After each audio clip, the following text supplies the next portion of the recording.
À l'occasion du forum Barça entre histoire et avenir organisé par la Vanguardia, le président barcelonais a fait un gros point mercato et comme vous pouvez le lire, le club a bel et bien l'intention de recruter cet hiver. Deco travaille et surveille le marché, il peut y avoir des opportunités mais Flick est en train de reconvertir des joueurs, Gérard Martin, Eric Garcia, s'il faut se renforcer on le fera, le Barça a du crédit mais notre force réside dans l'équipe et non dans un joueur et trop de coques dans un poulailler ça ne marche pas, il y a des exemples. Nous avons tous pensé au même.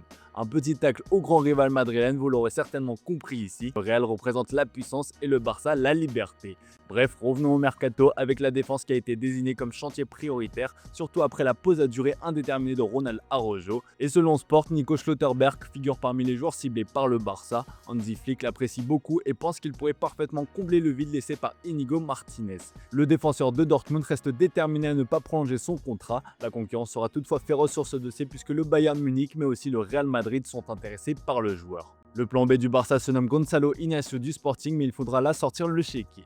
Ainsi, Rafinha a scellé un pacte avec Deco et le Barça qui lui permettrait de partir s'il souhaite répondre favorablement à une proposition qui pourrait ne jamais se représenter. Il est sous contrat jusqu'en juin 2028, il a prolongé la saison dernière mais l'Arabie Saoudite l'a tiré depuis un certain temps et lorsqu'il a prolongé, il s'était déjà mis d'accord avec Deco et le Barça sur des conditions qui pourraient faciliter son transfert en Arabie Saoudite l'été prochain, en 2026 après la Coupe du Monde, a expliqué un journaliste sur Catalunya Radio. Un départ de Rafinha du Barça serait évidemment un énorme coup dur pour Deco & Co. Une décision devrait être prise après la Coupe du Monde 2026, affaire à suivre.